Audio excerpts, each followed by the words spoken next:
UGC net कैसे clear करें? हमें तो कुछ भी नहीं आता, हमने तो अभी तक कुछ भी नहीं पढ़ा। क्या हम पहली बार में यूजीसी नेट को क्लियर कर सकते हैं? हमारा सेकंड पेपर जो है एजुकेशन है, एजुकेशन कैसे पढ़े, किस तरीके से पढ़ना है, किस यूनिट पर ज्यादा फोकस करना है ताकि हमारा पहली बार में यूजीसी नेट निकल जाए।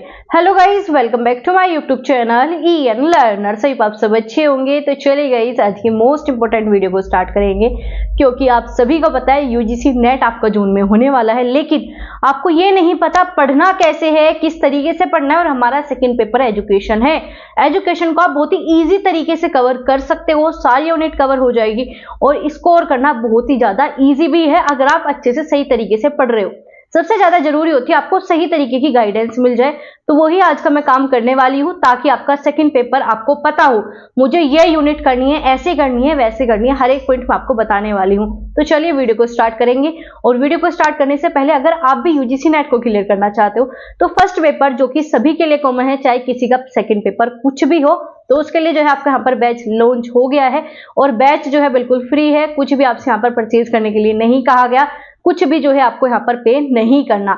यहाँ का जो भी बैचेज होते हैं, चाहे वो आपका यूजीसी नेट का हो, सीटेट को, टीचिंग से रिलेटेड हो, वो सभी आपके यहाँ पर फ्री ही होते हैं। तो जाइए जल्दी से, यूजीसी नेट का जो पेपर 1 है, जीरो से हमने स्टार्ट किया है और आपको हीरो बनाकर छोड़ेंगे, बिल्कुल बेसिक से चीजें स्टार्ट की है। तो जाकर जरूर चेक कर लेना, प्लेलिस्ट में आपको सारी क्लासेस मिल जाएगी। और सारी क्लासेस लाइव होती है, रिकॉर्डेड क्लास हम नहीं देते। तो लाइव 7 बजे आपकी डेली क्लासेस होती है। तो डेली आइए, अपना जो भी डाउट है, जो भी कंफ्यूजन है, तुरंत के तुरंत पूछे, बिल्कुल ऐसे पढ़ते हैं जैसे हम ऑफलाइन पढ़ रहे हैं। तो चलिए, ये तो बात थी आपके पेपर 1 की। अब सबसे ज्यादा जरूरी है पेपर 2, हमारा एजुकेशन है, कैसे करें। तो चलिए आपको मैं बता दूं, अगर हम बात करें एजुकेशन की, तो एजुकेशन में 10 यूनिट आती है, ठीक है, चाहे कोई भी पेपर हो, आती है आपकी 10 ही यूनिट है। तो इसमें क्या है, 10 यूनिट आती है और 10 यूनिट जो है आपके 10 क्वेश्चन, ठीक है। तो टोटल जो आपका पेपर होता है, ये होता है आपका 100 नंबर का। तो ये आता है आपका, मान के चलो 100 आपके क्वेश्चन आते हैं, तो आपका ये हो गया 200 नंबर का पेपर, ठीक है। एक क्वेश्चन जो है आपका 2 नंबर का होता है, तो 200 नंबर ये ही आएगा जो आपको यहाँ पर दिखा हुआ है। इसके अलावा कुछ आता ही नहीं है, क्योंकि ये है आपका ऑफिशियल सिलेबस जो कि पेपर में बार बार पूछा जाता है और आप वो पढ़ते हो जो पेपर में आता नहीं है। तो कहीं पर भी पढ़ो, कैसे भी पढ़ो, हमेशा पढ़ना वो ही होता है जो पेपर में आता है। कैसे आता है पेपर में? आपके सिलेबस से। सीधा आपको सिलेबस दे रखा है, डिटेल में सिलेबस दे रखा है, पूरी PDF टेलीग्राम पे अपलोडेड है, तो जाकर देख लेना। तो अगर हम सिलेबस की बात करें तो वो ही आपको पढ़ना है। आधे टीचर क्या करेंगे, सिलेबस ही नहीं पढ़ाते, इधर उधर के सारी चीजें करा देंगे, जिससे कि आपका सिलेक्शन नहीं होता। तो अगर हम बात करें इन 10 यूनिट की, इन 10 यूनिट को कैसे, कौन सी इजी है, कौन सी टफ है, किस प्रकार से क्लियर कर सकते हो, पहले तो इन 10 यूनिट को समझते हैं। चलिए, तो अगर हम बात करें सबसे पहली यूनिट आपकी एजुकेशनल स्टडीज, ये होता है आपका शैक्षणिक अध्ययन। इसमें क्या होता है, जो भी आपके एजुकेशन से रिलेटेड चीजें हैं वो सब इसमें पढ़ी जाती है। अब आप कहोगे मैम कैसी चीजें, तो जैसे कि आपका मनोविज्ञान भी होगा, थोड़ा मनोवैज्ञानिक का पोर्शन आ जाएगा, थोड़ा समाजशास्त्र आ जाएगा। तो शैक्षणिक एजुकेशनल स्टडीज मतलब एजुकेशन से रिलेटेड जो भी स्टडीज है वो सब इसके अंदर आ जाएगी। और ये जो है ना बिल्कुल ईजी है। क्यों ईजी है? क्योंकि आपने MEd या फिर MA एजुकेशन बहुत अच्छे से की है और इसकी पूरा का पूरा जो है आपका एक सेमेस्टर में पूरी बुक होती है। तो ये जितनी 10 की 10 यूनिट है, ये आपने पढ़ी हुई है, बहुत अच्छे से पढ़ी हुई है। लेकिन अब इन्होंने क्या कर दिया, इन्हें जो है अलग अलग पार्ट में डिवाइड किया। जो 2 साल पढ़ा उसे अलग अलग प्रकार की यूनिट में डिवाइड कर दिया। कोई भी ऐसी यूनिट है नहीं जो आपने पढ़ी ना हो। तो पहली तो आपकी आती है एजुकेशनल स्टडी, इसके बाद हिस्ट्री, पॉलिटिकल और आपका इकोनॉमिक्स ऑफ एजुकेशन, मतलब हिस्ट्री क्या रही है एजुकेशन की, पहले कौन से आयोग आए, कौन से आयोग नहीं आए, क्या क्या पढ़ा हुआ है एजुकेशन में, क्या क्या नहीं हुआ, स्वतंत्रता से पहले, स्वतंत्रता के बाद। तो ये सारी चीजें इसमें पूछी जाती है। अगर आपने पेपर 1 देखा है मेरे साथ, पेपर 1 की क्लासेस स्टार्ट की है, तो उसमें आपकी यूनिट 10 जो होती है वो लगभग आपका यही हिस्ट्री वाला पोर्शन होता है कि कब कैसे आपका एजुकेशन डेवलप हुआ, पहले क्या चीजें थी और अब क्या चीजें चल रही है। तो इसके बाद जो है आपकी पॉलिटिक्स, मतलब किस प्रकार से आप पॉलिसीज बनाओगे, जो आपके राजनीति से संबंधित होगा, एजुकेशन को उस पार्ट में कैसे लागू करोगे। तो ये आपका यहाँ पर पॉलिसी वगैरह सिस्टम आ जाता है। इकोनॉमिक्स, किस प्रकार से आप बजट बनाओगे, किस प्रकार से एजुकेशन को लेके चलोगे। तो ये 3 कैटेगरी इन्होंने डिवाइड की है और ये बिल्कुल भी टफ नहीं। अगर किसी ने कहा ना कि ये चीज टफ है, ये होता है, वो होता है, ये आप पेपर 1 में जो है यूनिट 10 में लगभग पढ़ चुके हैं, वहां पर आपकी 70% क्लियर हो जाएगी। ये सेकेंड यूनिट आ गया। लर्नर एंड आपका लर्निंग प्रोसेस, ये अगर आपने बीएड तो किया ही होगा सभी ने, तभी आप MEd करते हो। तो अगर आपने बीएड किया है तो ये यूनिट आपकी पहले से ही तैयार है। अगर नहीं तैयार, अगर आपने सीटेट दिया ही नहीं है, तो मैंने आपको सीडीपी का एक बैच कराया।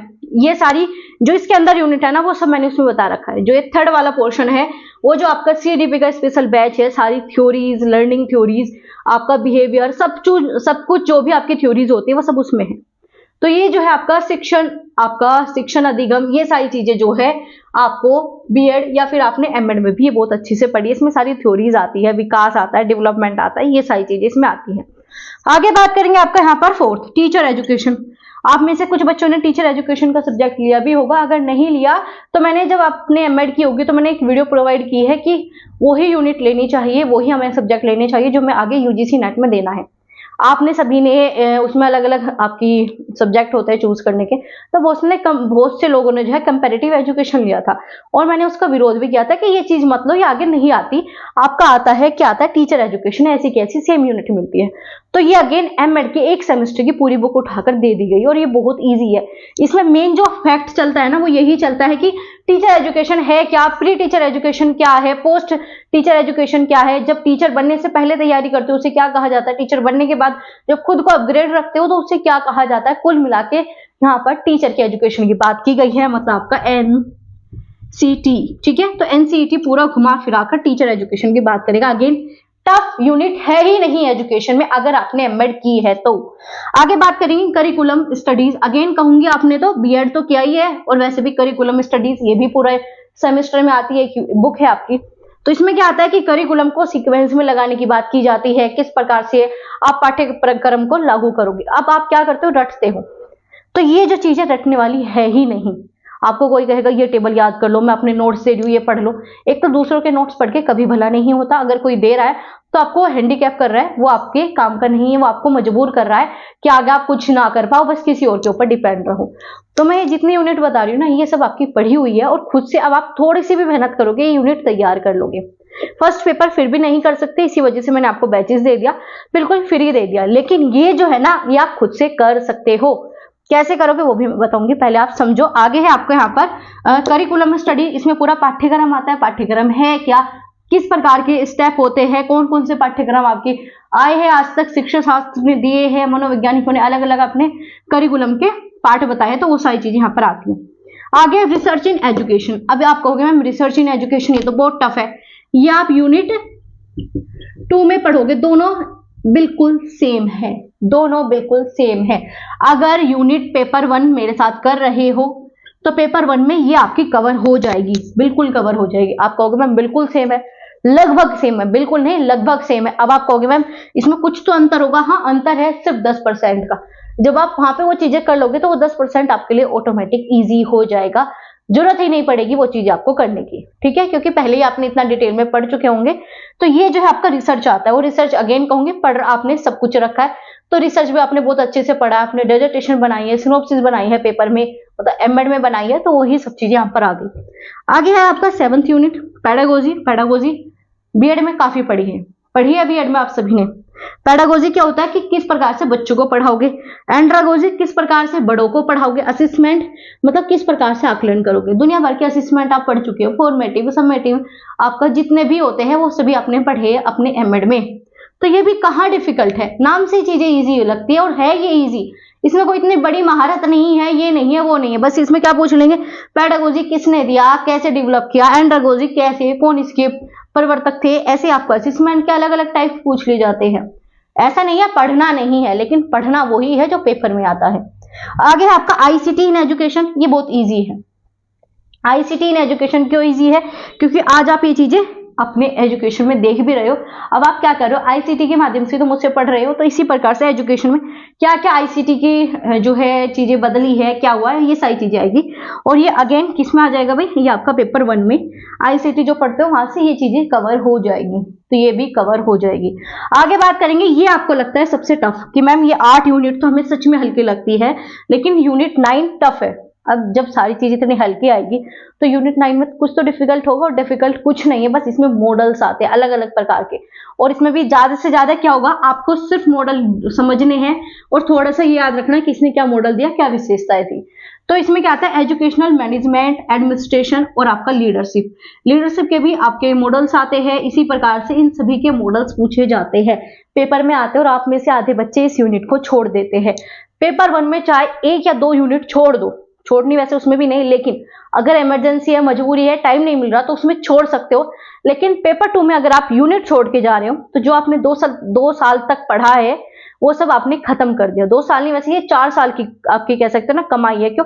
क्योंकि बीएड का भी इसमें पोर्शन आता है और एमएड का भी आता है। बीएड का ही तो है आपका लर्नर एंड आपका लर्निंग प्रोसेस, ठीक है, आपका एजुकेशनल स्टडीज पढ़े हुए हो आप सभी, पेडागोजी उसी का ही है। आगे आपका जो यूनिट 10 है ये भी आपने पढ़ चुके हो। क्या है यूनिट 10? इंक्लूसिव एजुकेशन, समावेशी शिक्षा। इसके बारे में बीएड, सीटेट वगैरह कभी दिया है तो बहुत बार पढ़ चुके हो। तो यही पूछा जाता है समावेशी शिक्षा। ये बहुत ईजी है, ये बहुत इजी है। अब आप कहोगे मैम आपने तो सारी इजी बता दी, तो चलिए मैं आपको डिवाइड करती हूँ किस प्रकार से किस यूनिट को देखना है। तो चलिए सबसे पहले तो मैं वो बता दूं जो पेपर 1 में कवर होगी। एक तो आपका ये वाला, सेकंड कुछ पोर्शन है जैसे कि ये वाला और इकोनॉमिक्स वाला, ये दोनों कवर करने अलग से, लेकिन हिस्ट्री आपके वहां से हो जाएगी, तो वहां से नोट्स जो है बन जाएंगे आपके, और जो मैं बैच दे रही हूँ उसके आपके नोट्स बनाने हैं। तो ये क्या करना है, ये आपका पेपर 1 में आता है। एक यूनिट ये हो गई। दूसरी यूनिट ऐसे आती तो लर्निंग प्रोसेस भी है, थ्योरीज भी पढ़ते हैं हम टीचिंग एप्टीट्यूड में, लेकिन फिर भी आप इसे थोड़ा अलग रखो। तो आगे है आपका यहाँ पर रिसर्च, ये वाला आता है पेपर 1 में 2 यूनिट। इसके बाद आईसीटी पेपर 1 में 3 यूनिट हो चुकी है, और समावेशी भी आपका लगभग आता है। तो ये 4 यूनिट तो सेम टू सेम आपके पेपर में आती है। बात कहीं इंक्लूसिव एजुकेशन ज्यादा भी ना आता हो, लेकिन आता है, इतना डिटेल में नहीं पूछा जाता इंक्लूसिव एजुकेशन, लेकिन फिर भी आप इसे करोगे बहुत अच्छे से आपका हो जाएगा। यहाँ से काफी क्वेश्चन बनते हैं और बहुत जल्दी समझ जाओगे, बहुत ईजी आपकी यूनिट है। तो मान के चलो 3 मान लो आपकी ना मेरी, तो हमने मान ली 3 यूनिट हमारी पेपर 1 से हो गई। पेपर 1 से यूनिट 3 हमारी हो गई। अब बचे हमारे पास 7 यूनिट। अब 7 को मैं डिवाइड करती हूँ, कुछ टफ जिसमें ज्यादा समय लगेगा और कुछ जिसमें कम समय लगेगा। अगर हम बात करें एजुकेशनल स्टडीज, कम समय लगेगा। टीचर एजुकेशन कम समय लगेगा। लिख लेना जो चीजें मैं बता रही हूँ। करिकुलम डेवलपमेंट, इसमें थोड़े से आपके मॉडल्स आ जाते हैं, तो अगर इसे करोगे तो इसमें भी ज्यादा टाइम नहीं लगने वाला, लेकिन हाँ इसे भी आप इसी में लेके चलो, कम समय में इसे भी लेके चलो। और आपका पेडागोजी, एंड्रोगोजी बहुत जल्दी हो जाता है, और इंक्लूसिव एजुकेशन, ये सारी यूनिट जो है आपकी इजी थी, बहुत कम समय में अच्छे से कवर करोगे, हो जाएगा। अब जो आपका सबसे ज्यादा टाइम लगी, अगर आपने बीएड अच्छे से नहीं की या आपने एमएड अच्छे से नहीं की, तो लर्निंग थ्योरीज, इन सब में टाइम लग जाता है, क्योंकि बुद्धि की भी 8 थ्योरीज है जो कि मैंने सीडीपी वाले बैच में कराई है। तो जिनका 3rd यूनिट ये है कि मेरा बहुत अच्छा हो जाए, तो आप सीडीपी वाला बैच भी चेक कर सकते हो, बहुत ज्यादा इंपॉर्टेंट है। उसमें सिलेबस दे रखा है, तो उसमें देखना मैंने कौन कौन सा आपके सिलेबस के अकॉर्डिंग कराया, वो सब देख देना। आगे बात करेंगे। और आपका जो है आपका यूनिट 9, ये दोनों थोड़ा सा टाइम लगी, क्योंकि इसमें है थ्योरीज और इसमें बहुत सारे मॉडल्स। तो ये 2 ही ऐसी यूनिट है जो बहुत ज्यादा समय लेनी आपकी सेकंड वाली यूनिट भी थी समय, लेकिन ये आपकी पेपर 1 में हो जाएगी, तो आधी तो वहीं से हो जाती है। और थोड़ा सा पॉलिसी वाला पोर्शन बनता है, बजट वाला पोर्शन आपका पोर्शन बचता है, तो ये बहुत कम बचता है, आराम से आप कर लोगे। तो ये 10 यूनिट है। अब सबसे बड़ा डाउट है मैम आपने तो हवा में बता दिया, ये ऐसे कर लेना, वो ऐसे कर लेना, हमें तो कुछ समझ नहीं आया। तो देखो अब इसे सिलेबस को करने के लिए क्या करोगे। अगर आपके पास एमएड की बुक है तो बहुत अच्छा, आप उनका प्रयोग करो, उनका यूज करो, ठीक है। अगर आप उनका यूज नहीं कर पा रहे तो कोई भी एक बुक खरीद लो। अब आप कहोगे मैम आप बताओ आपने कौन सी बुक पढ़ के पेपर पास किया। तो अगर मैं अपनी बुक की बात बताऊं तो मेरे पास अरिहंत की बुक थी, मेरे पास अब भी है, लेकिन अगर मैं आपको दिखाऊं, चलो मैं दिखा देती हूँ, वो मैंने कभी खोली भी नहीं है, कभी वो मैंने पढ़ी भी नहीं है, ठीक है। मैंने ये कभी पढ़ी भी नहीं है, मेरे पास है ये, लेकिन ये मैंने कभी पढ़ी ही नहीं है। देखो आज भी ऐसे कैसे इसके पेज है, मैंने खोल के भी नहीं देखे। मुझे बुक से पढ़ना पसंद नहीं है, मतलब मुझसे पढ़ा नहीं जाता, ठीक है। ऐसा नहीं कि मैंने अपने एमएड वाली बुकों का यूज नहीं किया है, मैंने उनसे पढ़ा है। तो आप या तो कोई बुक ले लो, अरिहंत की मत लेना, इसमें मिस्टेक है, इसमें मिस्टेक है। अब आप कहोगे मैम आपने तो इसमें मिस्टेक बता दी, कौन सी ले। तो मैं किसी भी बुक का प्रमोशन नहीं करूंगी, आप अपने आसपास जाना, आसपास मतलब कोई भी बुक स्टोर है उसके पास जाओ, सिलेबस दे रखा है, फोन में सिलेबस खोलो और वहां जो है बुक देखो, जितने भी पब्लिकेशन के सारी बुक उससे दुकान वाले से निकलवा के साइड में रखो, और वहां 10 मिनट दो, पेज पलट के देखो, जिसमें अच्छे से लैंग्वेज दे रखी है, कहीं हिंदी इंग्लिश दोनों वर्डों का यूज कर रखा है तो वो वाली ले लो, ठीक है। और जिसमें प्रीवियस पेपर थोड़े से इंक्लूड किए वो ले लो, वो ले सकते हो। वरना फिर आपको ये लगेगा कि नहीं इसमें पूरे पीवाईक्यू ये वाली ले लूं, तो पीवाईक्यू वाली अलग से ले सकते हो। तो इस प्रकार से आप वहां खुद जांचो, खुद बैठो। और कोई बुक खराब है ही नहीं, अरिहंत की भी बुक खराब नहीं है, इसमें स्पेलिंग मिस्टेक है हिंदी में, इंग्लिश में नहीं होगी इतनी। हिंदी में जो टाइप करते हैं ना वो थोड़ा सा मिस्टेक वाला है, बाकी कुछ प्रॉब्लम नहीं है। ये भी अच्छा, आप ये भी ले सकते हो, लेकिन आप वहां पर जाकर देखो कौन सी बुक आपको ठीक लग रही है वो ले लो और उसे ही 2 से 3 बार पढ़ लो, ठीक है ना। किसी के कहने से अरे उसने तो वो वाली बुक ली थी, अरे उसने तो वो वाली बुक ली थी, छोड़ दो ये बातें, क्योंकि असिस्टेंट प्रोफेसर के पद पे जा रहे हो, बच्चे नहीं रहे आप सभी। तो उस मूर्खता को छोड़ो और जो चीजें बता रही हो वो करो। तो वहां पर जाकर कोई भी बुक खरीद लो जो आपको ठीक लगे और लेके आ जाओ, और उस पर विश्वास रखो कि बुक ठीक है, जो आपको पढ़ा रहे हैं वो ठीक है। तो एक होता है ना, अगर विश्वास बना के चलोगे तो चीजें मिल जाती है। अगर ये डाउट में रहोगे ना, अरे नहीं ये जो मैम पढ़ा रही है बता रही है ये आएगा भी नहीं पेपर में, जो इनका बैच चल रहा है वो काम का भी है नहीं है, अगर इस प्रकार के डाउट है तो छोड़ दो। अगर आपको लग रहा है कोई टीचर आपके सिलेबस के अकॉर्डिंग पढ़ा रहा है, आपको सारी यूनिट अच्छे से कवर करा रहा है, और प्लस में ये यूनिट तो आपकी कोई बुक से कर लो, यूट्यूब से कर लो, जहां से आपको ठीक लगे, एमएड की बुक से कर लो, आपके पास इसकी नॉलेज पहले से है। पेपर 1 में कुछ ऐसी यूनिट है जिसके बारे में आप बिल्कुल नहीं जानते, लेकिन ये 10 के 10 यूनिट ऐसी है जिसके बारे में आप बहुत अच्छे से जानते हो। लगभग आप सभी यूनिट के बारे में 50% पहले से जानते हो। 50% नया पढ़ना है वो पढ़ो जैसा बताया उस तरीके से, ठीक है जी। आगे इतनी बात समझ में। अब आप कहोगे मैम एक प्रो टिप्स दे दो, क्या करना है? पहले सिलेबस करना है, उसके बाद पीवाईक्यू करने हैं। अब आप कहोगे मैम पीवाईक्यू रिपीट होते हैं? पीवाईक्यू रिपीट नहीं होते, लेकिन बिना पीवाईक्यू के आपका सिलेक्शन भी नहीं होगा। तो पीवाईक्यू आपको बताता है पेपर कैसे आता है, कैसे क्वेश्चन पूछे जाते हैं, किस यूनिट से किस प्रकार के क्वेश्चन बन सकते हैं, और पीवाईक्यू के बिना सिलेक्शन होगा भी नहीं। तो पीवाईक्यू आप सभी को करने बहुत बहुत बहुत ज्यादा जरूरी है। तो सबसे पहले आपको पीवाईक्यू करने हैं, मतलब ये सिलेबस कर लो, मान लो 2-3 यूनिट हो गई तो सीधा पीवाईक्यू पे चले जाओ, डेली करो। और पीवाईक्यू करने के बाद उसका अगर एनालाइज नहीं करोगे, उसे समझोगे नहीं कि सही है गलत है, मैंने इतने क्वेश्चन अटेम्प्ट किए मेरे इतने गलत है तो क्यों गलत है, वो आपकी कॉपी में आपके नोट्स में नोट डाउन होना चाहिए। और ये यूनिट के नोट्स बनाने जरूरी है। अब आप कहोगे मैम नोट्स बनाने बुक ले रहे हैं तो नोट्स की क्या जरूरत है? बुक में से मेन चीजें लिखो जो आपको समझ में आ गई, अपनी लैंग्वेज में कन्वर्ट करके लिखो, क्योंकि पेपर के टाइम पे ना इतनी मोटी बुक पढ़ सकते हो क्या? इंसान हो आप भी, भगवान तो हो नहीं जो इतनी मोटी बुक पढ़ लोगे। तो जब हम इतनी मोटी बुक पढ़ नहीं सकते तो हम क्यों ये बार बार अपने पेपर के टाइम पे चीजें खराब करें? तो अगेन नोट्स बनाने जरूरी है, पेपर 1 के भी पेपर 2 के भी। नोट्स कर देता है चीजें रिवाइज करने में आपकी हेल्प। देखो मैंने भी बनाए थे, मैं आपको दिखा देती हूँ। तो देखो ये रहे, इसमें भी नोट्स है। देखो मैंने हर यूनिट के नोट्स बनाए हैं, हर यूनिट के इसमें नोट्स बन जाएंगे। जैसे कि आपका असेसमेंट के नोट्स मैंने कुछ बुक से, कुछ ऑनलाइन, कुछ अलग अलग तरीके से ऐसे ही बनाए हैं। सब नोट्स आपको इसमें मिल जाएंगे, हर एक यूनिट इसमें मैंने इंक्लूड की हुई है, चाहे आदर्शवाद हो, चाहे आपके यहाँ पर स्टेज हो, हर एक चीज इसमें मेरी मिल जाएगी। ये रही आपकी रिसर्च इन एजुकेशन, रिसर्च की भी मैंने अपने नोट्स बनाए हैं, क्योंकि रिसर्च का तो आपका पीछा छोड़ेगा ही नहीं। आपकी यूनिट 2 जो भी आयोग आते हैं, कमेटी आते हैं, जो मैं बता रही हूँ हिस्ट्री में आते हैं कि कब कौन सा आयोग आया, कब कौन सी कमेटी, कब कौन सी शिक्षा नीति। तो ये तो सारी चीज हो गई। पेपर 2 कैसे करना है समझ में आया? अगर आपको लगे मैम ये डाउट है, समझ में नहीं आ रहा पीवाईक्यू कैसे करें, तो मैं आपको 1-2 वीडियो प्रोवाइड कर दूंगी। इसका पूरा बैच नहीं आने वाला, लेकिन लास्ट टाइम पे आपको एक क्विक रिवीजन आपकी हेल्प करने के लिए मैं जो है आपके लिए कुछ जो है सेशन लगा दूंगी, ताकि आपको हेल्प हो जाए।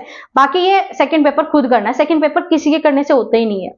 ये आपकी खुद की रणनीति होनी चाहिए। चीजें मैंने बता दी, आपको खुद से ये चीजें करनी, क्योंकि 2 साल इसमें टाइम दे चुके हैं, 2 नहीं 4 साल बोलोगे, क्योंकि बीएड की बहुत सारी चीजें आती है।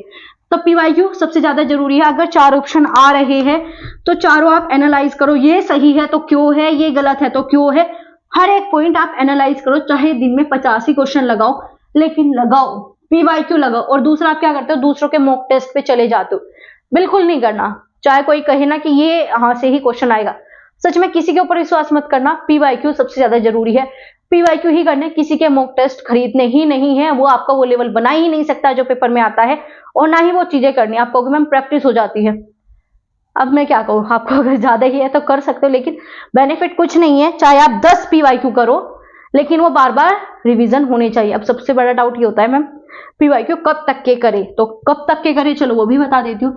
तो 2018 से, ठीक है, 2024 दिसंबर, ये सारे पीवाईक्यू आपके पेपर 2 के होने ही चाहिए।